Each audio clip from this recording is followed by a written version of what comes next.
안녕하세요, 문학주점입니다. 오늘 여러분의 손에 쥐어드릴 작품은 필립 로스의 미국의 목가입니다. 오늘 소개해드리는 작가 필립 로스는 1933년 미국에서 폴란드계 유대인 집안에서 태어난 작가입니다.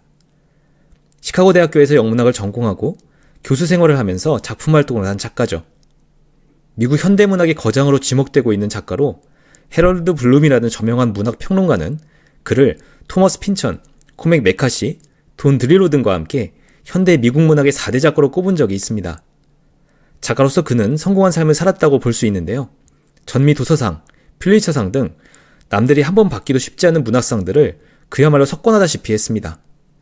필립 로스가 받지 못한 상은 노벨문학상이 거의 유일했기에 많은 팬들이 그의 노벨문학상 수상을 염원했지만 안타깝게도 2018년에 세상을 떠나고 말았죠.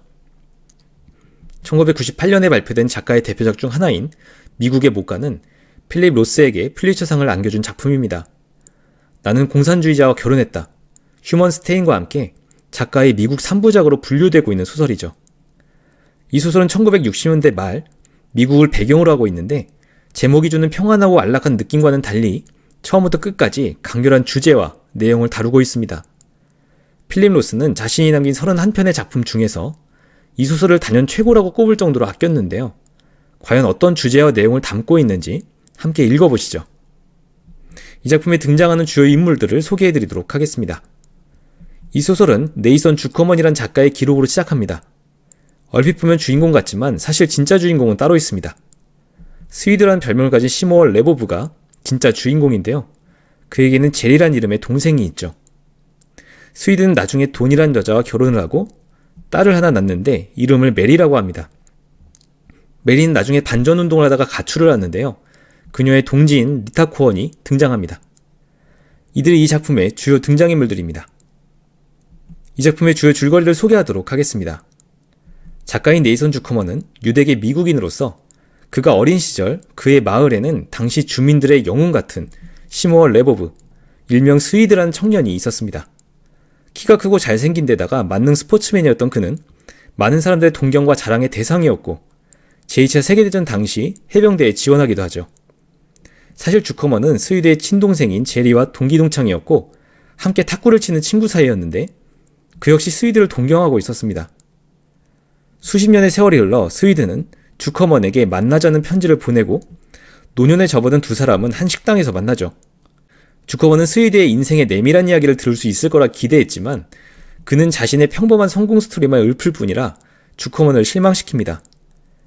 얼마 후 고향의 동창회에 참석한 주커먼은 스위드의 동생이자 옛 친구인 제리를 만나고 제리는 얼마 전 스위드가 사망했다는 이야기를 하면서 그의 내밀한 인생 이야기를 들려줍니다. 유대계 스위드의 아버지는 룰 레보브였고 장갑 공장을 성공적으로 일궈낸 사업가였는데 공장을 아들인 스위드에게 물려주죠. 스위드는 카톨릭 교도인 돈이란 여자와 결혼하는데 그녀는 미인대회에 입상을 할 정도로 미모가 뛰어난 사람이었습니다. 룰은 유대계인 자기 아들과 독실한 카톨릭 신자 돈의 결혼이 꺼림칙했지만 결국 두 사람은 결혼을 하게 되죠. 스위드는 장갑 공장을 성공적으로 경영하고 돈은 돈대로 소를 키우며 나름 성공적인 여성 사업가로 변신합니다. 두 사람 사이에는 메리라는 딸이 태어나는데 메리는 어릴 때부터 말을 더듬는 버릇이 있어 부모에게 걱정을 안기죠. 이를 교정하기 위해 심리치료 등을 받아보지만 큰 효과가 없었고 메리는 그렇게 10대를 맞이하게 됩니다. 그 즈음 미국은 베트남 전쟁을 벌이고 있었고 전쟁이 격화되면서 미국 내에서 반전운동이 심화되고 있었는데 메리가 여기에 빠져들죠. 그런데 메리의 모습이 심상치 않았던 것이 수시로 어딘가에서 누군가를 만나고 오고 미국에 대해 폭력에는 폭력으로 대응해야 한다는 등의 과격한 생각을 늘어놓는 것이었습니다. 이 때문에 아버지 스위드가 자주 언쟁을 벌이던 어느 날 메리는 지역 우체국에 폭발물을 설치해 터뜨리고 잠적해버립니다. 이 사건은 스위드와 돈의 인생을 송두에 채 뒤흔들었는데 돈은 충격으로 정신과 치료를 받기까지 하죠. 몇 달이 흐르고 스위드의 장갑 공장에 리타 코언이라는 젊은 여자가 찾아와 공장 견학을 신청합니다. 그녀는 평범하지만 열정적인 견학생이었고 스위드도 간만에 기분이 들뜨지만 갑자기 리타는 자신이 잠적한 메리가 보낸 사람이라고 주장하죠. 딸의 행방을 알기 원하는 스위드에게 리타는 입에 담지 못할 갖은 모욕을 주고 그는 결국 이를 견디지 못해 리타를 피해버리는데 그 후 그녀도 잠적해버립니다. 돈은 돈대로 우울감을 극복하기 위해 스위스로 날아가 주름을 없애는 성형수술을 받고 돌아오기도 하죠. 5년이라는 세월이 흐른 어느 날 스위드에게 리타에게서 온 편지가 도착하고 메리가 가까운 도시의 동물병원에서 일하고 있다는 사실을 알게 됩니다. 그는 딸을 되찾으려는 마음에 무작정 그곳으로 향해 기다리고 거기서 과거와 달리 삐쩍 마른 메리와 재회하게 되죠. 메리는 그를 자신이 살고 있는 좁은 방으로 데려가 자신이 인도의 소수 종교인 자이나고 교도가 되었다며 극단적인 금욕 생활을 하고 있는 모습을 보여줍니다. 그리고는 폭탄 테러 이후 자신이 어떤 경로로 탈출했으며 어떻게 살아왔는지, 심지어 성폭행을 당했었다는 것, 3명을 추가로 살해한 사실도 담담하게 이야기하죠. 딸의 끔찍한 모습을 본 스위드는 충격에 휩싸이고 그녀와 언쟁을 벌이다가 딸에게서 나는 고약한 채취에 구역질을 하고 뛰쳐나오고 맙니다.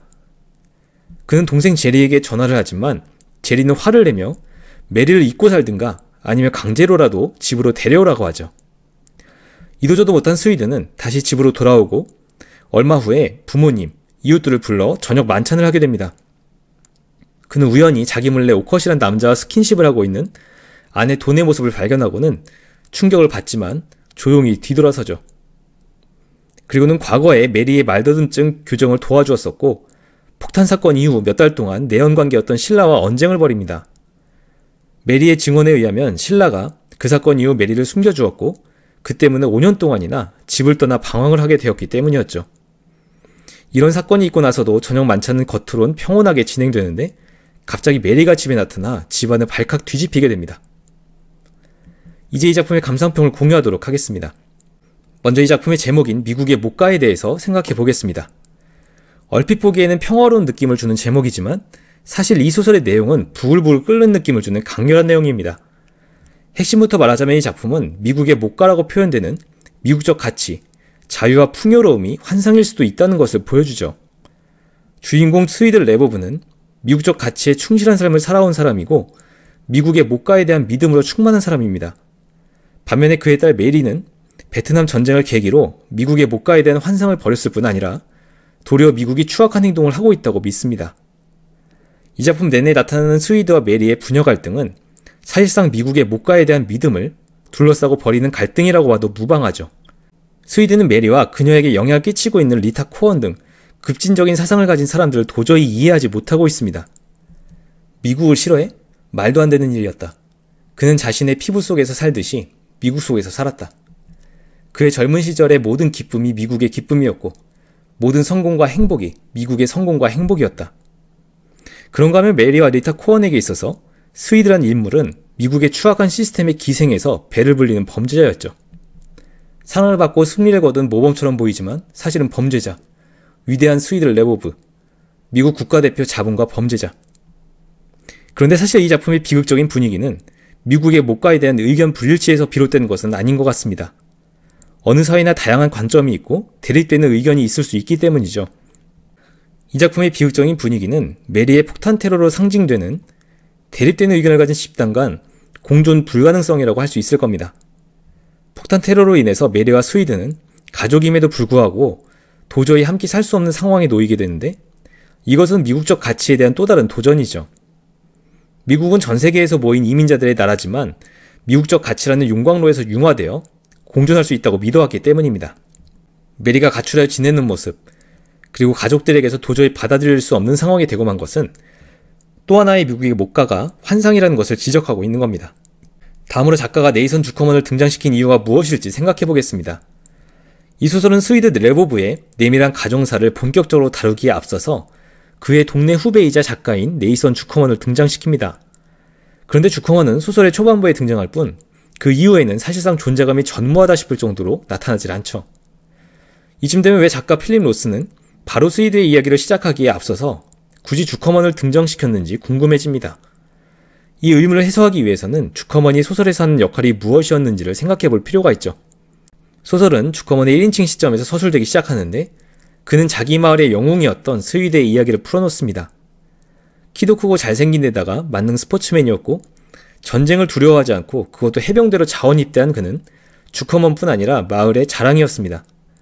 수십 년의 세월이 흘러 뜬금없이 스위드의 초대를 받은 주커먼은 이번에야말로 인간이라면 누구나 겪을 수밖에 없는 인생의 역경을 스위드로부터 들어볼 수 있으리라 기대했으나 그렇지 못했죠. 70대 노인이었던 스위드는 여전히 완벽해 보였고 나중에서야 그의 동생인 제리에게서 가정사를 전해들을 수 있을 뿐이었습니다. 독자들은 주커먼의 시각을 따라가기 때문에 그토록 완벽해 보였던 스위드에게 그런 아픈 가정사가 있다는 것에 더 충격을 느끼게 되죠. 만약 이런 구성을 택하지 않고 스위드의 이야기를 바로 시작했다면 독자들이 느낄 충격의 강도는 덜했을 것 같습니다. 작가가 주커먼을 통해 얻는 이런 효과는 미국이란 초강대국을 바라보는 타국의 시선을 구현한 것이라는 생각이 드는데요. 겉보기에 미국은 모든 면에서 완벽하고 풍요로운 국가로 보이는데 마치 주커먼이 스위드를 바라보는 시각과 유사합니다. 그러나 스위드에게 숨겨진 문제가 있었던 것처럼 미국이란 나라 역시 내부에도 끓어오르는 문제가 없을 수 없다는 것을 은연중에 나타내는 것 같습니다. 작가는 주커먼을 등장시킴으로써 자신이 독자들에게 전하고 싶었던 메시지를 상당히 효과적으로 전달하고 있다는 생각이 들었습니다. 마지막으로 사람은 어떤 과정을 거쳐서 편향된 사고를 하게 되는가에 대해서 생각해 보겠습니다. 이 소설에서 사실 제일 강렬한 인상을 남기는 인물은 스위드도 메리도 아닌 리타 코언이라고 할 수 있을 겁니다. 메리의 배우이면서 사상적 지지자이기도 한 그녀는 공장 견학생으로 위장해 스위드에게 접근한 후 차마 입에 담기도 어려울 행동을 하며 그를 괴롭히죠. 스위드는 자기 딸이 리타 같은 여자와 상관이 없을 것이라며 애써 외면을 하지만 그녀는 메리의 소재와 동선을 정확히 알고 있었습니다. 리타를 통해 5년 만에 자이나교도가 되었다는 딸을 만난 스위드는 그녀의 말과 행동에서 세뇌되었다는 인상을 강하게 받게 됩니다. 세뇌된 머리부터 발끝까지 이념으로 무장한 단조로운 읍조림.